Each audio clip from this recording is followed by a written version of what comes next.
Izinkan saya tidak berjalan-jalan atau menunjukkan sosok saya, karena yang paling penting adalah apa yang disampaikan, bukan siapa yang menyampaikan. Ya, bahwa yang dipegang dari sosok manusia itu adalah omongannya. Yang paling penting itu adalah bisa membuktikan kebenaran dari apa yang diomongkannya. Dan itu adalah concern riset saya, bahwa mahasiswa matematik itu harus memiliki kemampuan proving, yaitu membuktikan pernyataan, membuktikan omongannya. Dan kemampuan pembuktian ini sangat powerful ketika mereka akan menjadi guru. Karena ketika kita berhadapan dengan siswa atau mahasiswa, kita akan dihadapkan banyak pertanyaan, kenapa kok begitu? Coba buktikan, apa benar seperti itu? Nah, proving, kemampuan pembuktian itu sebagai salah satu kompetensi penting untuk di matematik. Sehingga ini sebuah rekomendasi ketika Anda ingin mencari jodoh, carilah lulusan matematik. Karena omongannya bisa dipercaya. Karena dia bisa membuktikan apa yang diomongkannya. Ya.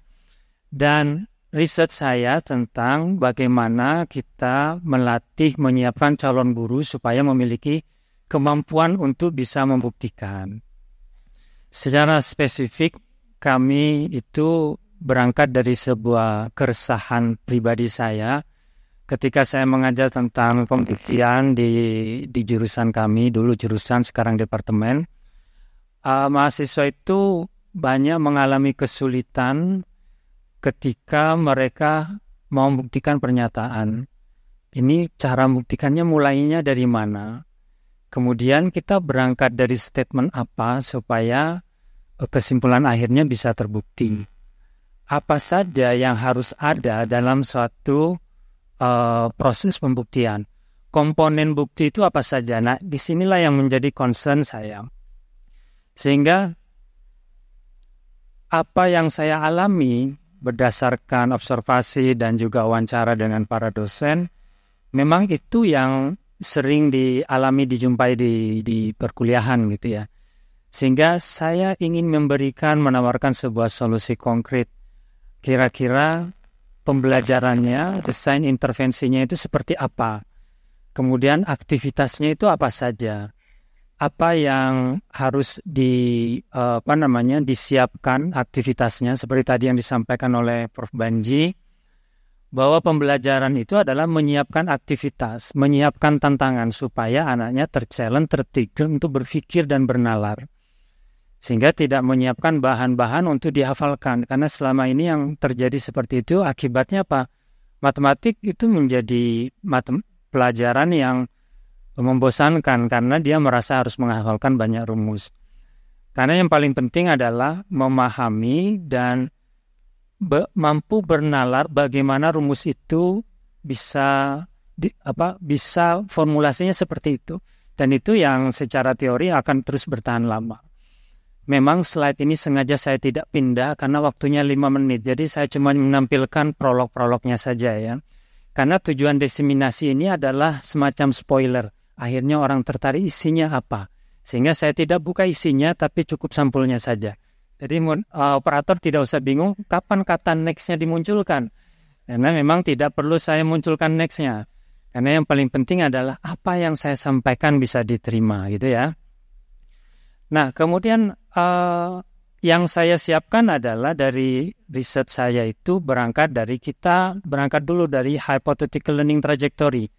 Hipotesis mengenai tahapan-tahapan berpikir siswa itu seperti apa. Nah, HLT atau Hypothetical Learning Trajectory ini komponennya adalah targeted learning yang akan dicapai, kemudian aktivitas-aktivitas apa yang secara teori dan riset yang mendukung kemampuan pembuktian. Kemudian juga membuat prediksi berpikirnya.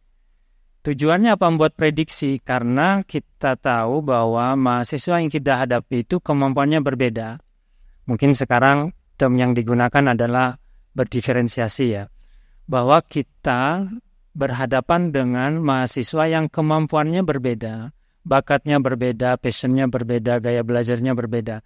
Sehingga kita membuat prediksi berpikirnya pun juga akan berbeda-beda. Ada jejak-jejak berpikirnya, kita buat prediksinya.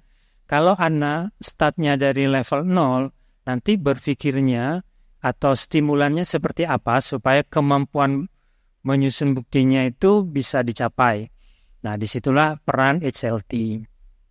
Nah, kemudian HLT itu dieksekusi, diwujudkan dalam bentuk rencana perkuliahan. Ini time-nya sudah bunyinya out gitu ya. Karena memang tujuannya spoiler, tidak saya ceritakan semuanya. Jadi nanti harapannya teman-teman mahasiswa dan Bapak Ibu sekalian juga bisa mencari informasi tersebut di googling tuh bisa ya. Nanti ketemu dengan beberapa artikel saya dan juga artikel-artikel yang lain.